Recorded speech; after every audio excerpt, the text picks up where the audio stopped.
Welcome, everyone. Let's start. So, anyone who would like to read the opening aspiration, please go ahead.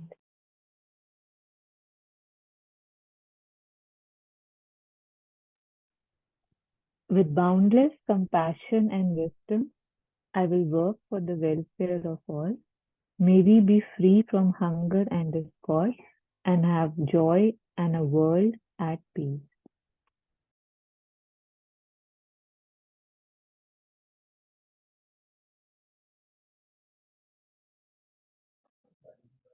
Thank you. So,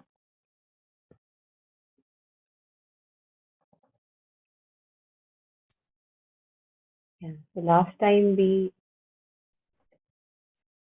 left at this, I think, page number 28, and maybe we can have an overlap and then we can continue. We have to start from as much as possible. We should look for environments where the afflictive emotions, we have to start from here. So let's take an overlap. So we take up the previous paragraph, starting from when the instruction says, and then we take the newer one also. Yeah. So anyone who feels like reading, please go ahead.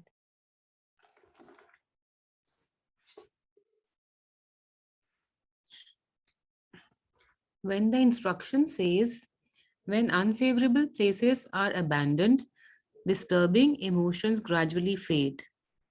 It doesn't just mean moving to a different country.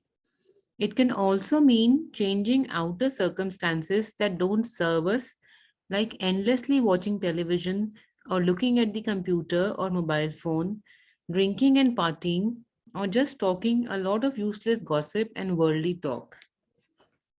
Those situations create a lot of disturbance in the mind. Therefore, it is beneficial to avoid those kinds of activities and instead frequent places where people are interested in more spiritual topics, such as Dharma centers or anywhere that has a positive atmosphere. We should associate with people who are kind and have good values and talk about subjects that have some genuine meaning. These are good places where one's negative emotions begin to subside.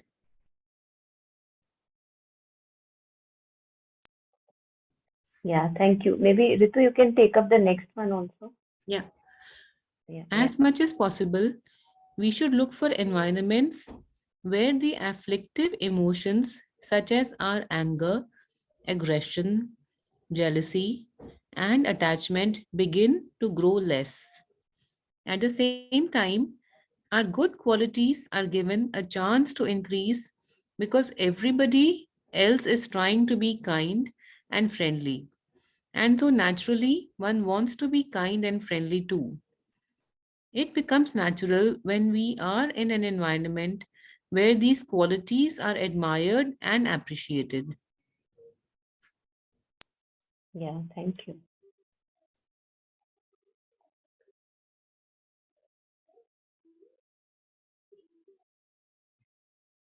So Tignathan shares about seeds, that we have seeds in us, and all kinds of seeds are there. But it depends on what are we nurturing, what kind of a nurture are we putting in, and then those kind of saplings will grow. And for a very, very long time, because there is no end to progressive degree of realization, for a very, very, very long time, all these seeds exist in us. So I think that puts us on guard that it doesn't mean that if I have been on the path, say for 15 years, 20 years, then I can just relax and chill, in the sense inwardly, become less vigilant, because seeds of anger, seeds of jealousy, seeds of ambition, lust, greed, all the afflictive emotions, in Buddhism we call them kleshas, uh, coming from Sanskrit. And in Hindi also we call kalesh. So that which disturbs us. And since that is not our true nature, genuine nature, it really makes us so uneasy. And we really continue doing that because we somehow are doing something which is nurturing those seeds.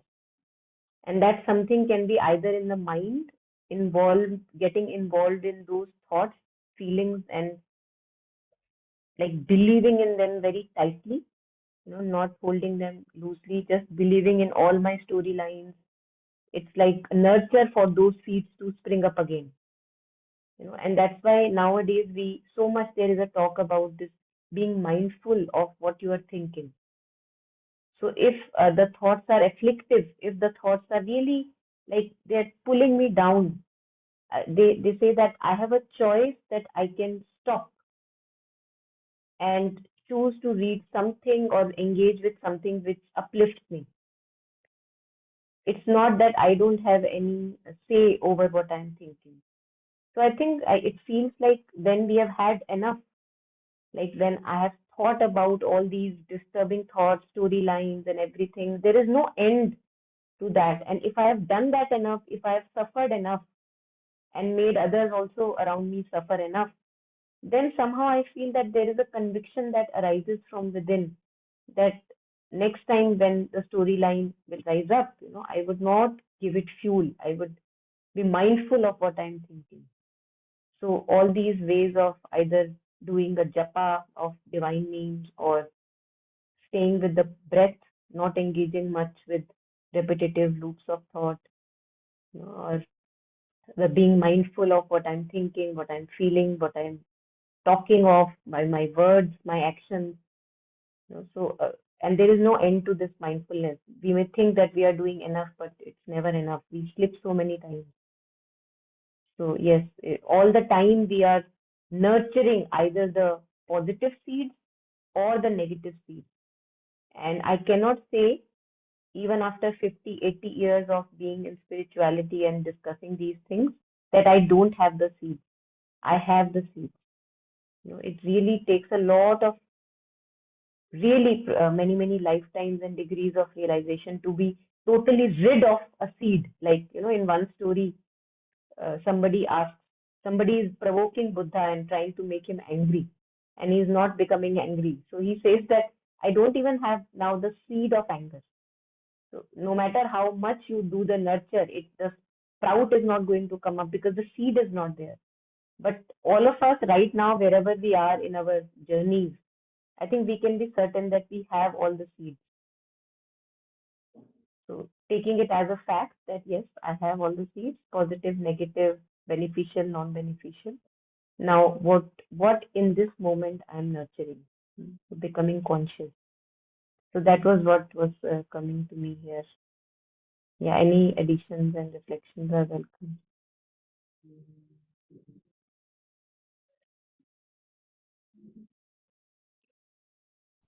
Yeah, one thing came to me while you were sharing.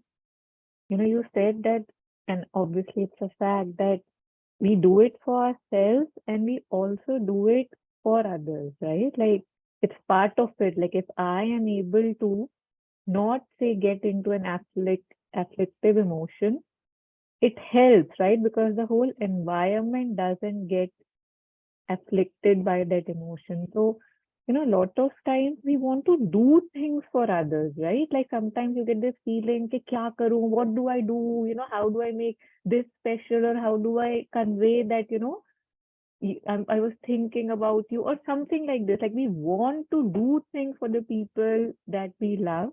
So this can also be a gift, right? Like just putting that in context that I can do that too, that if I really want to show them or give them, let me be one less drop of poison around as much as I can.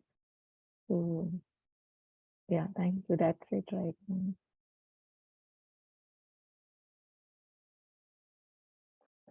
Yeah, very true. Very true. I was Yes. just thinking about when Taru and you were talking about, creating a congenial and a good environment. Um, it's so important, and all these practices that we're reading as well. of restraining yourself from computer, drinking, useless gossip is a way of creating that environment in you, around you, in the house.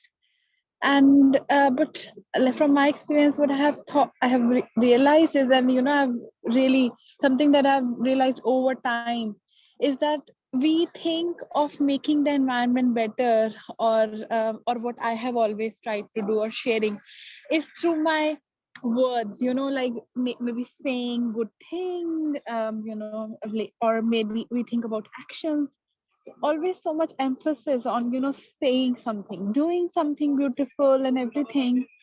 But and I think I've learned it from Ramdas, where he says that the real sharing that you can actually do with people is to share your being. And that was always missing, because there used to be sometimes my action were oriented from desire, or from expectation, that okay, now I've done something so beautiful, I'm going to get applause, or I'm going to get loved, I'll be loved back. And I used to say, what's wrong? I feel I'm the sweetest person, I do everything so well, and but still I don't feel at ease. And then it came about the full circle, that what Jutsunma is also saying is to nurture your own being first. It's actually sharing through your being, even if you don't do anything, even if you don't say anything, but to cultivate that being which is at ease is so important. And only if we do that and nothing else, will make such a big difference.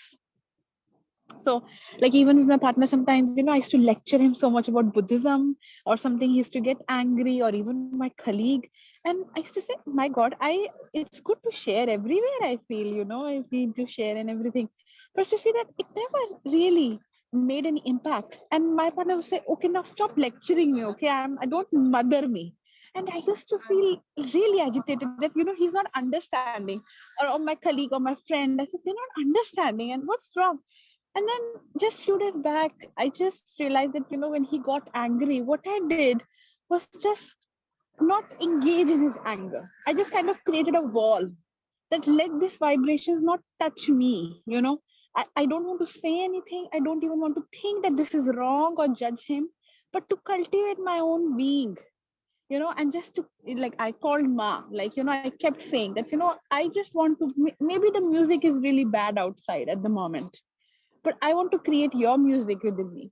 Let those vibrations not enter me, because it's enough. I get really upset and I'm not able to sleep properly, or, I'm not able to do work properly. And it so happened that I didn't say anything. I did not engage. I did not even judge him. That's also really important, because even if I'm judging him, not saying anything, it doesn't really do anything. But that moment was so powerful that after an hour, it so happened that he came and apologized. And I was like, wow, this has never happened, right? So, I mean, and that's so beautiful. And I know that we cannot do every time this thing, but that's the thing about being and creating that being and nurturing it is so important. So, like, just I think for me, it's more through my experiences, that we all learn and we see, oh, this works and this doesn't work. Yeah, beautiful. Thank you. Yes. Yeah, anyone else wants to add on?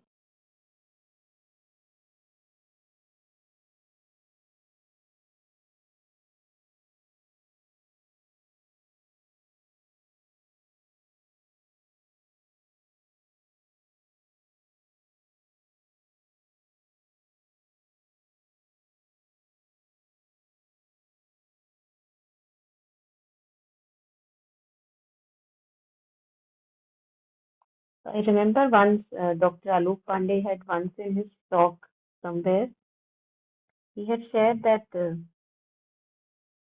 say for example, someone is not in a right space, who you know and maybe care for.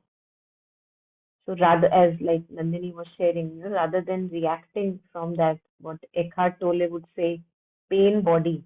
If somebody is acting from their pain body, then you also uh, get provoked in your pain body and begin to react from that. So they can be called the ego consciousness, one and the same thing, I believe. So he was Dr. Alok Pandey was saying that if somebody is acting through his pain body or his egoistic consciousness, and of course we all do it in our ignorance. No one does it wantingly. We don't know what else to do. So rather than acting out of your own reaction of ego consciousness, if what you right now were sharing, that if we can actually act or not act, maybe whatever context based is required in that situation.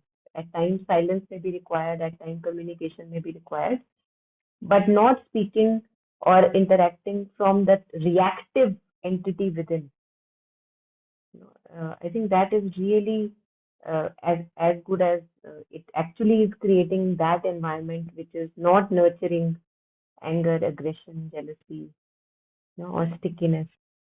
So just being our best friend wherever we are, and not, I think it's just something that we all have to cultivate, because on and off we keep slipping again and again. That to be our best friend and to always take care of this inner weather or inner environment that we have.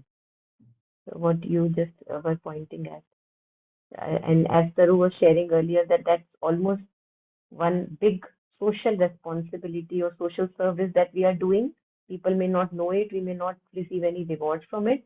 In your case, your partner came and apologized. At times, the partner would not come and not apologize, and even then, I would do the same. Even then, I would take care of my inner environment, because that's the best I can do. So, at times, the outer rewards may come, but many times the outer rewards don't come. Then what do I do? Do I get frustrated that, see, look what I did and no response? But I would not go there, because I know what I did for my own self, for my own inner care, one can say. And I would repeat it even if nobody responds in the way that I would like them to respond. So, and we all know, I think we all know, whenever we are working towards having a beautiful environment within, we all, I think, know and are convinced that no, I would do it for myself, because I know that if I act otherwise, it hurts myself and others. So, yes, that's my motivation. My motivation would not be just waiting for outer rewards, which may come, which may not come. Yeah.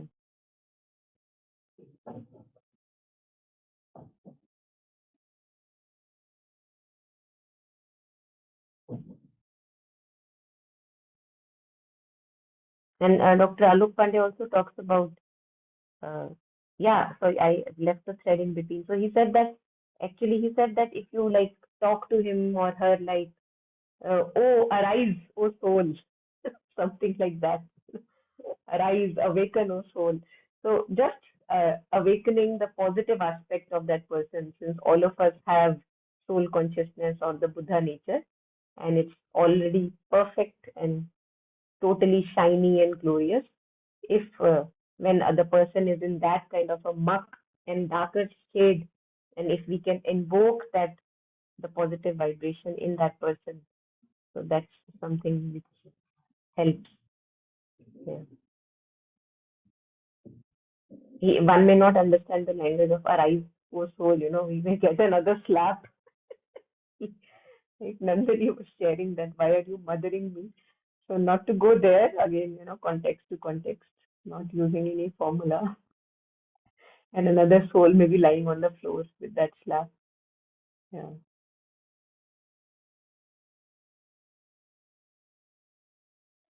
So anything here? Anyone? Anything more?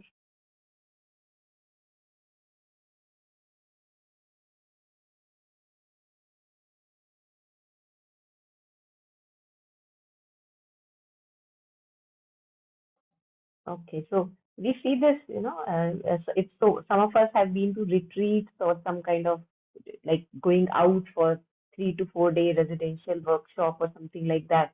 If you have ever done that, you would see that there, somehow, since everybody is on the same path, co-travelers on the path of truth, and people are actually trying their best to be as best as their version possible, and that invokes us also to be the best possible.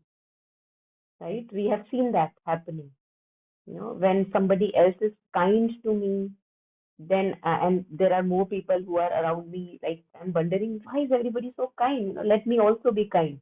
So, so that invokes us to be our kindest, most self, and there we are nurturing the seeds of kindness and compassion and interconnectedness. While at other places where we have like disturbing, entangled relationships, there somehow I think we have to be even more conscious because wantingly or not wantingly, somehow the older non-beneficial patterns may come out. So there, I think we have to be even more cautious, and from my own side, at least try to make the best of environment possible. you know.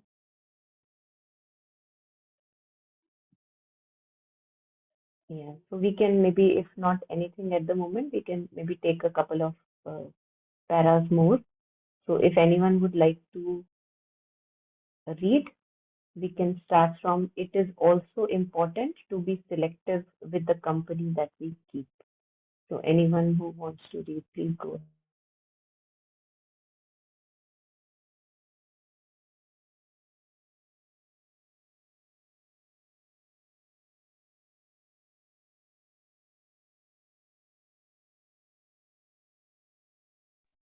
I do. It is also important to be selective with the company that we keep. Later on in the text, it talks about avoiding bad company. What it means is that as ordinary sentient beings, we are influenced by the society around us, usually much more than we would like to admit. Unless we are careful, we often take on the values of the people with whom we habitually associate. Therefore, if we are with people who are only thinking about worldly distractions and worldly aims, then gradually, bit by bit, our interest in the Dharma could begin to subside and our fascination with outer things begin to increase. Even though we don't intend it, it just naturally happens like that. So we have to be selective. This doesn't mean that we are rude to people who don't want to meditate for 6 hours a day, but it does mean we should closely associate with people who basically have the same kind of values and appreciation for the Dharma life. Even if they are not Buddhists, they should at least be genuinely good people. As they say, if we put even an ordinary piece of wood in a sandalwood box, then it will take on the smell of sandalwood. But if we bury it in a dung heap, then of course it will smell like dung. We should be careful.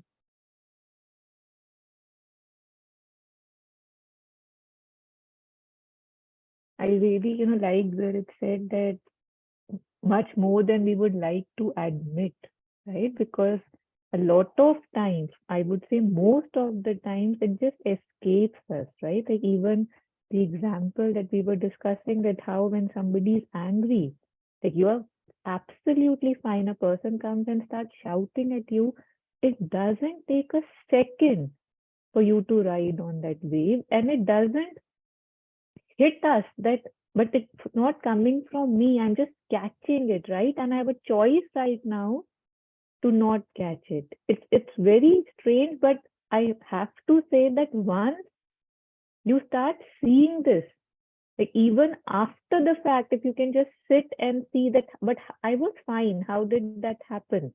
And when you realize that it's not coming from you, it was from, it was just like, that infection or something, and you had a choice, you have a choice, something shifts.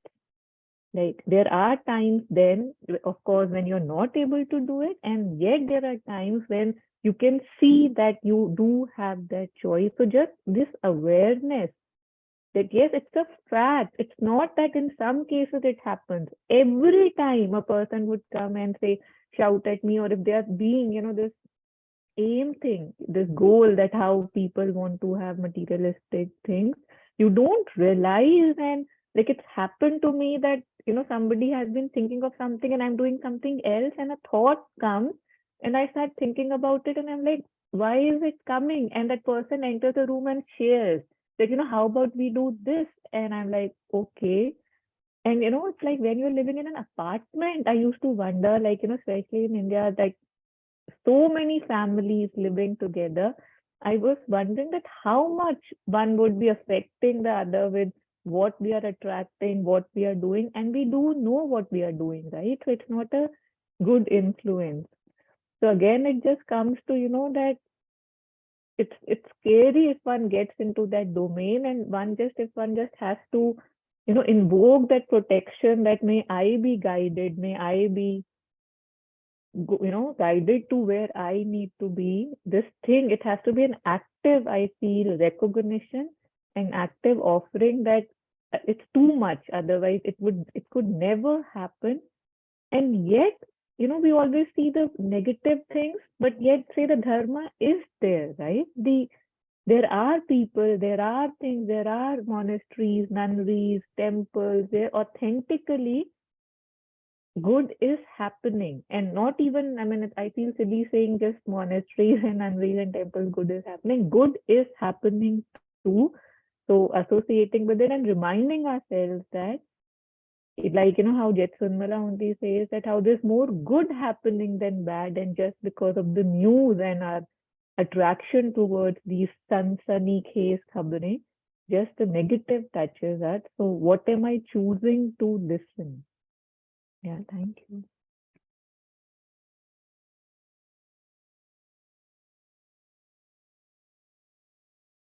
Yes, the raised hand. Go ahead, please. I can notice Taru's smile and your smile. Thank you for passing that smile. I'm reading this very, very differently from what Taru shared. And um, in my experience, I don't think I am choosing it. It's just reached a point where I can't tolerate it anymore. And I have let go of those people. मतलब बर्दाश्त ही नहीं होते हैं. So I don't have to make a conscious effort. My whole being starts rejecting it. Like once I did inner engineering, my body started rejecting bhatura chana. I just didn't want to eat it. And it's like with people. And I had shared previously also, in fact, I'm struggling because there are very handful of people whose being is at that level, and I find myself struggling to connect with people. I also have a question here where I'm finding this a little judgmental somehow. I also feel a sense of responsibility when I see somebody in a rut. That, we are saying there's a Buddha in each one of us. To evoke that Buddha is also somewhere, I feel, my responsibility. And that can be the way Nandini said, through your being. It can't be through lecturing or advising, but just my being. And I think Taru gave a very lovely example last time I attended. If I'm eating a dish in a restaurant, the other person says, "Mujhe wahi wali khani." It's so attractive. So I think probably with my being, the other person says, "Yeah, I also want to be like that. I don't want to be this angry, discontent soul." So I'm also questioning there, that my dharma is not to run away. My dharma is to be in that rut and make a difference. I don't want to leave people who are struggling. If I have experienced some sunlight, I want to share it with them. And I just don't want to be surrounded with those minimal people. For example, right now, I can only connect with two people in my life, which is this group and Taru separately and another person. मुझसे कोई और बर्दाश्त ही नहीं हो पा रहा है. So just sharing my thoughts aloud. And also, science has discovered mirror neurons, which says that what the other person is reflecting, it passes on to you. So this has been scientifically proved कि आप जिस माहौल में रहोगे वही आप reflect करना शुरू हो जाओगे. That is true.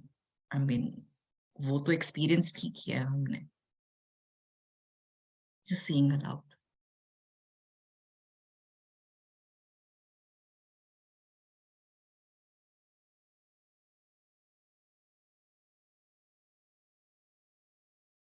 This is also true on a physical level. There is a science called, I'm sure everyone has heard of it.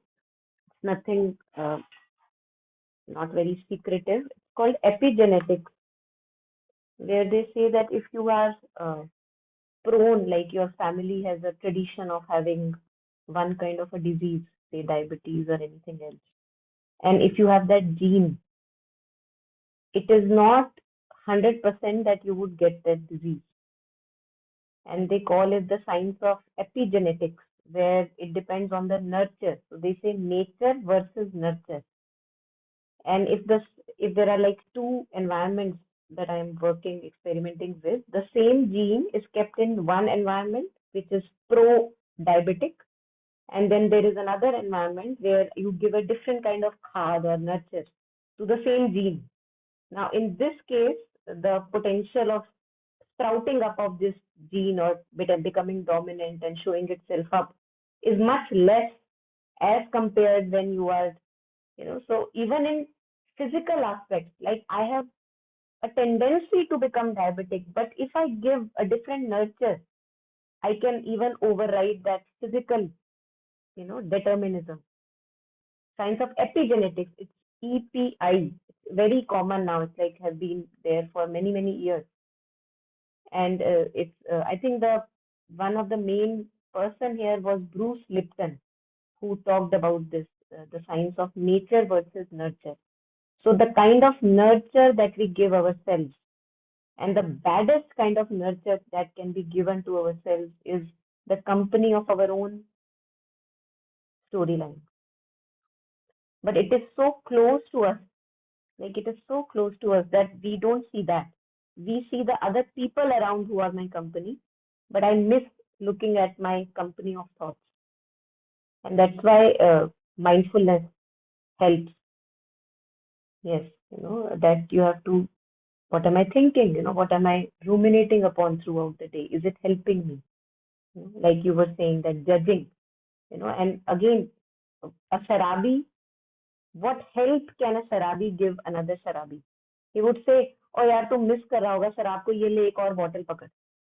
अपनी तरफ से उसने बेस्ट किया. I think a friend was sharing an example. One friend was not in good place, and the other friend comes. He calls up a friend and he says that please help me. I'm just really going through a troublesome time.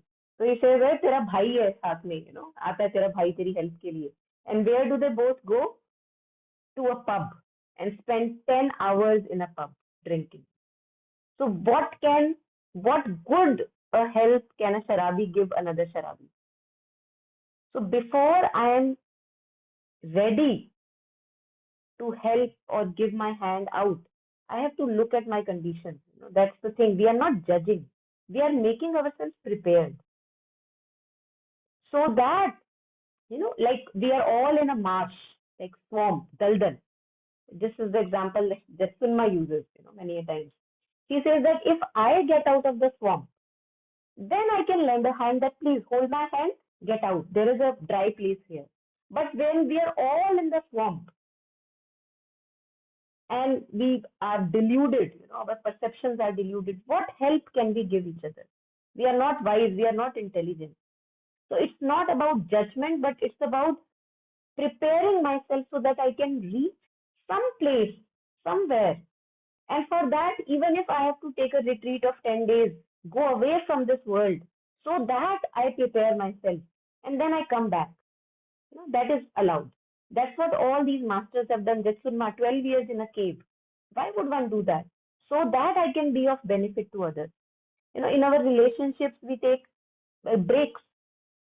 Like, I want to take a break from this person.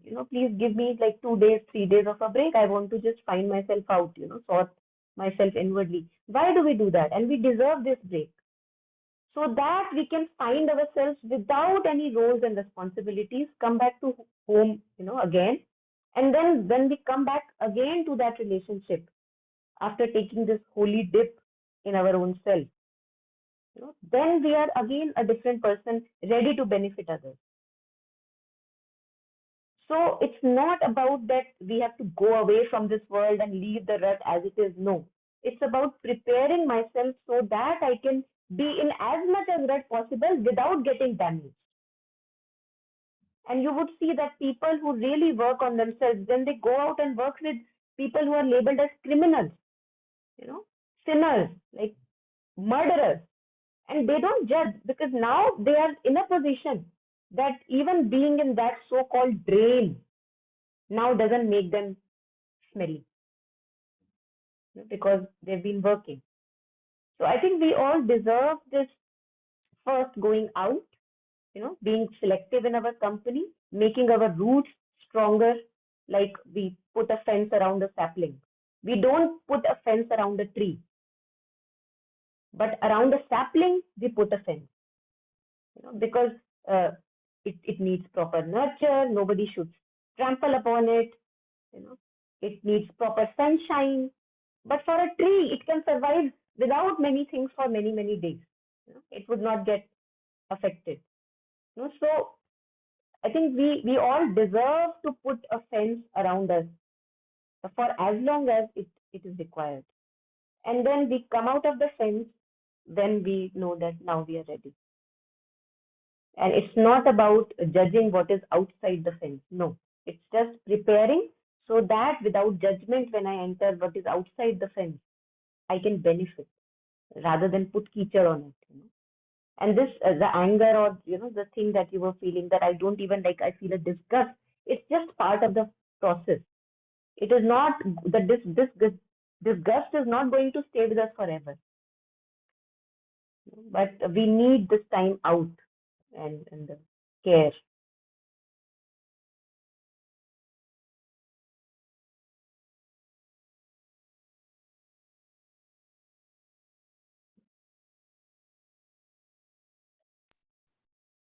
Yeah, when I also was thinking about the fence thing, that if that small plant says that no, I don't want others to think that I am just protecting myself.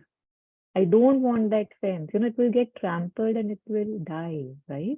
But if it knows that I have to protect myself so that tomorrow I'll be a tree which will be there for the animals, the birds, the fruits, and everything. So again, when I'm withdrawing, if I'm connected to my intention, right? Like you spoke about the process, right? That unless, cause the it's weird, but that's the state that the disgust is there, I will not step back. So for me to step back, there is some power which says that, you have to be disgusted by this. And then you say, like, how they talk about Upanishads, that the bad dream, right? That unless you get a nightmare, you will not wake up. Unless you feel disgusted, you will not step back. But then you start seeing that the disgust actually has to be directed towards me. And I have to make myself the one which doesn't have to be disgusted at. And when I reach that level of acceptance, it's all just, then I spread that. So, and it's like about, I find this thing quite, I don't know what word to use, when we say I choose this over that or that over this for this reason. A lot of times one thing happens and then you start not liking the other person also. It's when it's so, you can see it's so outer generated. So in the beginning, of course, you must follow, but then that also stops because we see that the person that I'm saying I like, oh, he did this and now I can't stand him. The third person did this and now I like him. There's no soul in it. There's no root in it. Wherever it's taking me, I'm going. So that also needs to be there. But it's really amazing how, firstly, in the name of say generosity or compassion, we want to be there. and we don't realize what it does to us. So slowly, slowly, the whole process starts. That, and it's so nice that how it is there, so much grace that it is there, that one can step back, see, and then venture into wherever one feels ready, baby steps. And I loved how you said about, the cave, that getting ready and then going in. Um, and then when one goes in, one knows that I have touched those spaces, right? I too have been a criminal. I too have had these thoughts, because then one is connected with him. So it's not that you against me. And just on this thing, how this is heroic heart, the book study we are doing. So it's the Bodhisattva, right? Like it's connected to that. So that is where you are taking up, kind of a run. Okay, I will keep coming back till everybody on earth is, ready for the pure lands, or, whatever language you want to use. So it is the height of selflessness, or so being there for the other person. So right now these woes are there, like not the woes, these points are there so that I can reach that point where I can come back and I want to be there for everybody. So it's a process in, it's like a training of the mind to help, to be there, to be one drop less and one drop of poison less, and be there. So just remembering the intention, the stepping back, so that next time I'm here, I'm more grounded, more stuck, more with my roots. So that's a good thing. So the intention, if it's clear, it really helps one in moving towards the right direction. Yeah.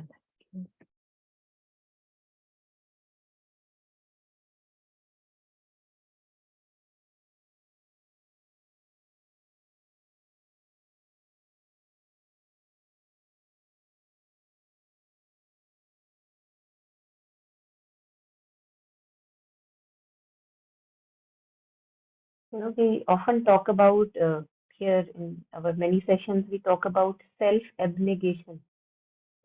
And Mother also talks about don't give yourself too much importance because that is what is the cause of all misery.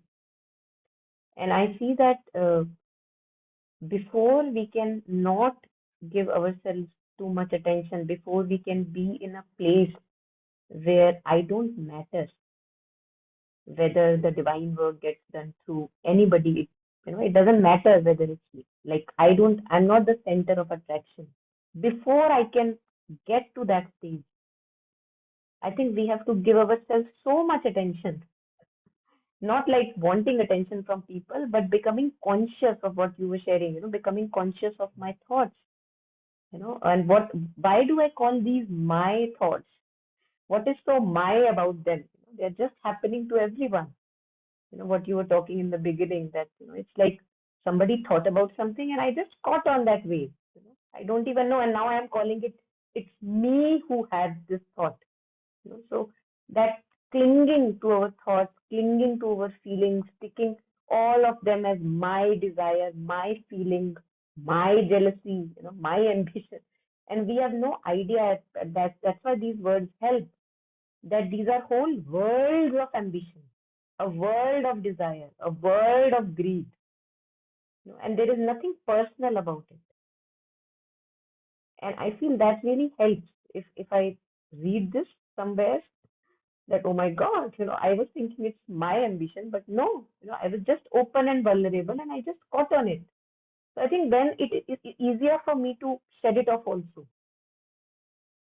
knowing that it's coming from outside, because when we take it too much on ourselves, like guilt and shame and this, all these, I have done this error and mistake and I am the sinner, when we take it all on ourselves, then it sticks again, and to let go is so difficult then.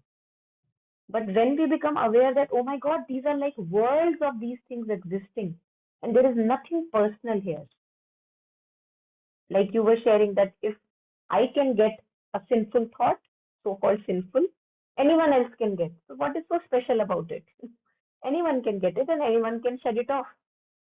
So, then I think we are also easy about our own self, and then very easy to also when it is coming from other people. Like if somebody got angry, like so what? The anger can come to anyone. What matters is how we deal with the anger, how we dissolve it, transmute it, transform it, or transmute it into a wiser energy. That's what matters. It's not that people who are angry are the worst of people. They say that in Buddhism, they say that anger is a distorted form of wisdom energy. So those people who get more angry, actually, it's just a distortion of their intelligence and wisdom. So if we can work on that.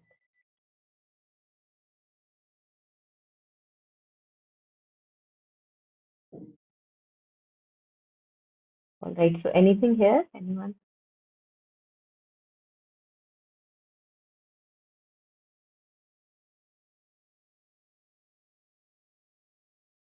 I think these things leave very lasting impressions, like this one.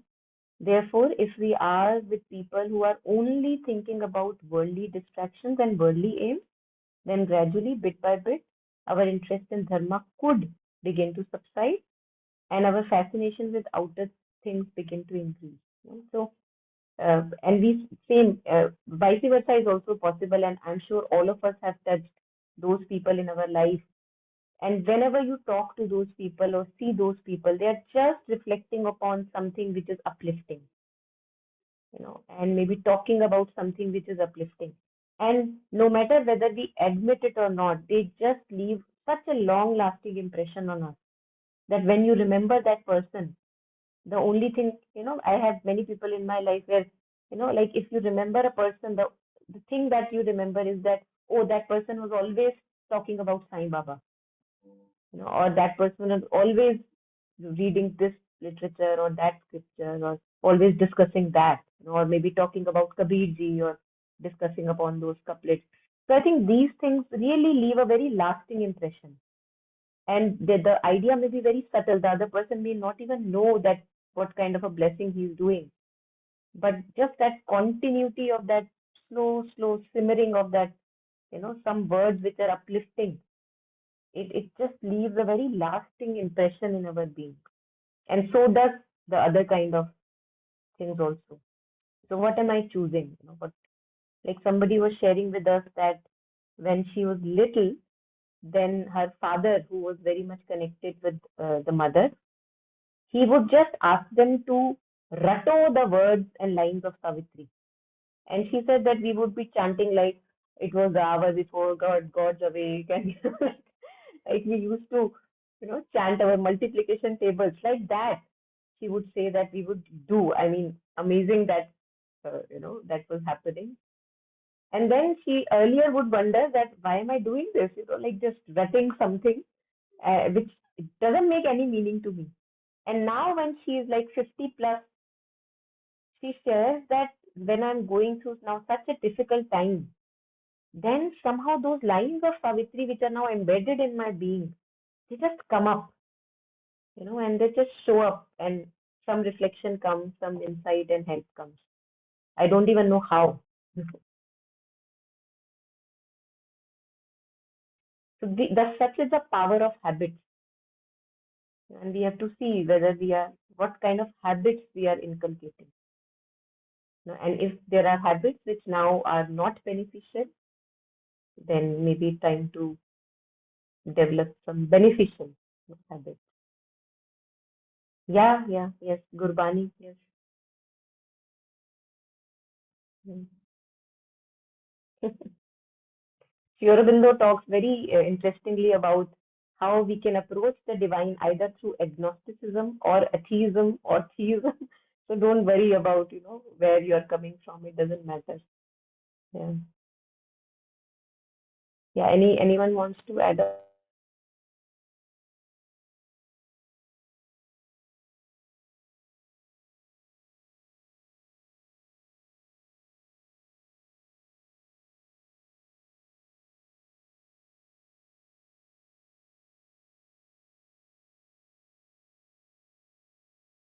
No, I feel something like faith in anything good can really carry us forward. I'm reminded of one of the couplet of Kabir where he says, "Lakdi jal koila bani, koयला जल भयो है राख, मैं अभागन यूं जली, ना कोयला बनी ना राख." So when we are always doubting, always full of skepticism, always, no, this is not good. There must be something behind that, whatever face that I'm, whenever we are full of doubts, neither we are here nor we are there. And when we consider that how we can approach the divine, that if divine is everywhere, whatever we stick to, it is impossible that we don't reach ultimately the truth that we are supposed to reach. So whether I pick up science, stick to it, have faith, or whether I pick up spirit, stick to it, have faith. It doesn't matter. But neither here nor there, we are like always, tangling in between, and the pant is getting torn in between, and I don't know what all. Really very sad kind of a struggle that we go through.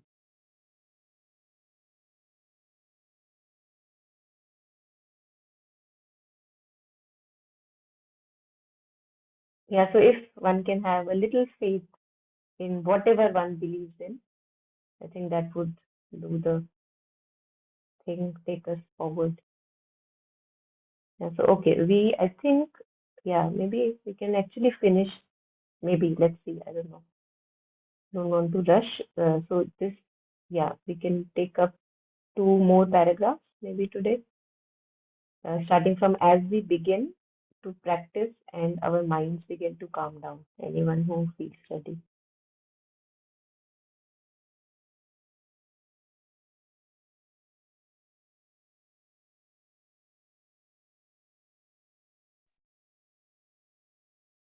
As we begin to practice and our minds begin to calm down and our innate virtue begins to appear, our appreciation for the Dharma deepens. Nobody adores the Dharma in the way that the great realized masters do. They hear just one word of Dharma and their eyes fill with tears, even though they've heard the same thing a million times. Because they know how precious the Dharma is.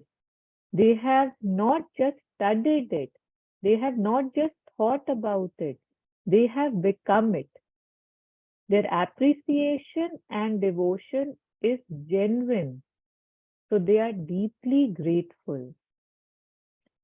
When our minds gradually begin to see more clearly with less delusion, less judgment, and more clarity, and all our upsets, anger, and ego defenses begin to quiet down, then our incredible gratitude to the Buddhas and all the masters who came later and have preserved this precious lineage just spontaneously arises in the heart.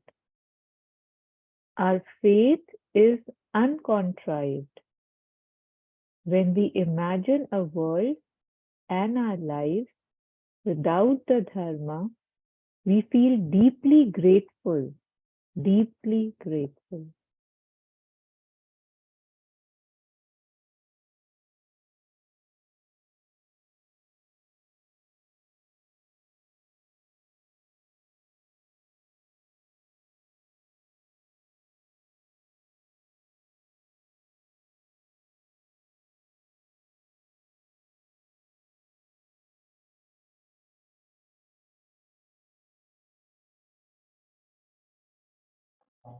There was this another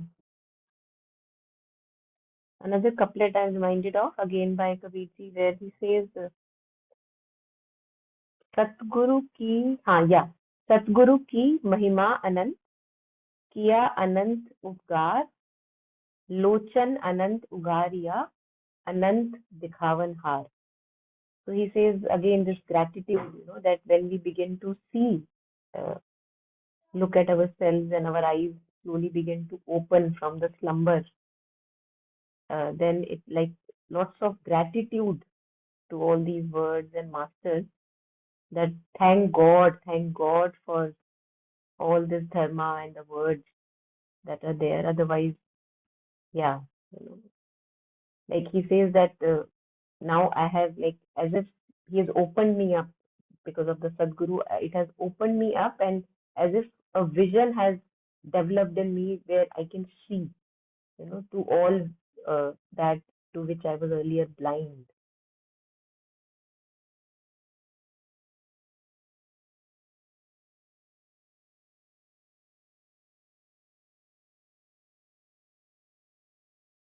Yeah.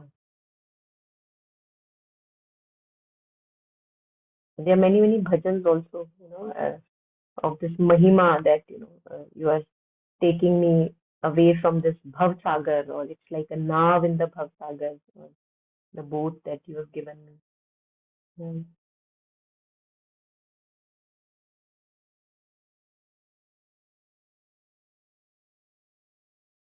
Yeah, anything here? Anyone? Anything more?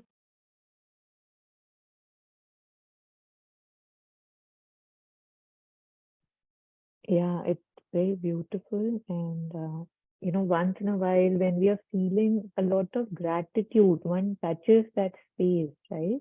But I'm often, reminded, because I remember once Acharya ji had said, Acharya Prashant, that, in gratitude too, we lose what we are grateful for. Like, this is also one of the tricks of the mind, that you heard something, and rather than just catching it and sitting on it and then riding it, one says, oh my God, wow, wow, wow, wow. And in that wow, wow, the thing slips away. You don't even remember what you were grateful for.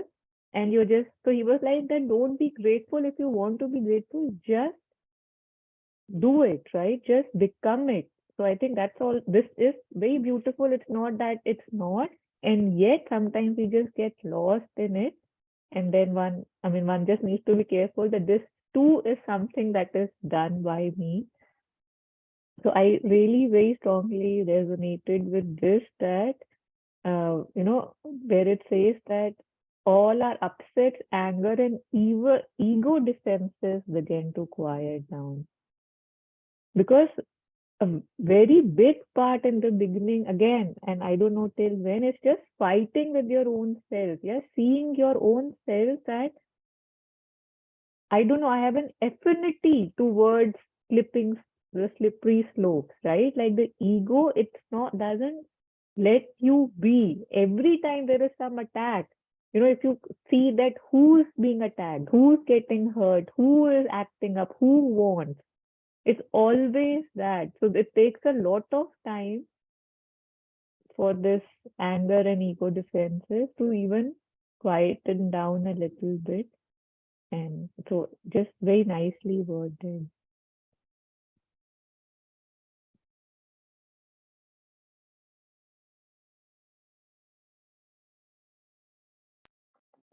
I'm also reminded of how Sri Aurobindo and Mother, they talk about this desire soul, that our journey is from the desire self, the desiring self, always the thing that you were pointing at, the sense of lack, and all that should happen in life should happen to fulfill that sense of lack. And there we become stubborn, we are not ready to let go, we are not ready to forgive. Why did that person did that to me these many years ago, or right now, or whatever. And when that is not given to us, when that sense of lack is not fulfilled through the means that I want to get fulfilled from, I think there, although in the beginning there is a vital disappointment, which Mother talks about, like the emotional self becomes disappointed, that like a child who is not getting his lollipop. But slowly, as Jetsunma is sharing, that when all our upsets, anger and ego defenses, they like settle down, then actually we realize that, oh my God, thank God that I did not get that lollipop, because the work is not here of getting lollipops. It's a different work altogether, from which I keep slipping again and again. And if the lollipops are given to each one of us, and we all have our lollipops, then the work for which we are all here, what would happen to that? So that's where the inward gratitude, and of course, you were right about the outward gratitude that can take us somewhere else, but the inward one, which is not even expressed, neither through words, neither through, you're not sharing it with anyone, just feeling relieved within that thank God to the mother for not listening to my stubborn demands. Yeah. So that wisdom, I think, comes later. And of course, we slip again and lose that wisdom, but I think it comes later in retrospect than initially, that the emotional upset and the vital disappointment that why did I not get that? Why is the other person with that and not me? So when that vital disappointment gets settled down, then we actually realize that it's actually good for us, not getting the carrots hanging or the lollipops, because there is something else that we are here supposed to be doing. So that gets a little opened up and we can walk towards that.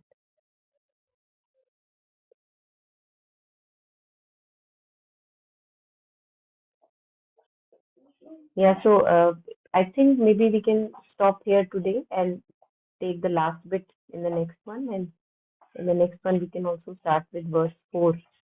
So this only the last bit is great, but I don't want to do it today. It would be just too much. I think enough. We have to chew upon and reflect upon. So we'll stop here at page 29. Yeah, any last comments from anyone?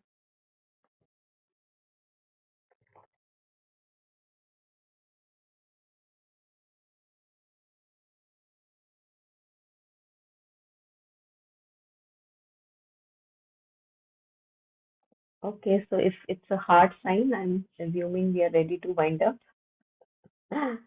Okay, so let's take a moment of silence just to share, dedicate the merit with all the sentient beings, starting from right from our homes to as far as it goes. May our hearts be content, minds simple, uncomplicated, and may we have lots of joy and progress in life.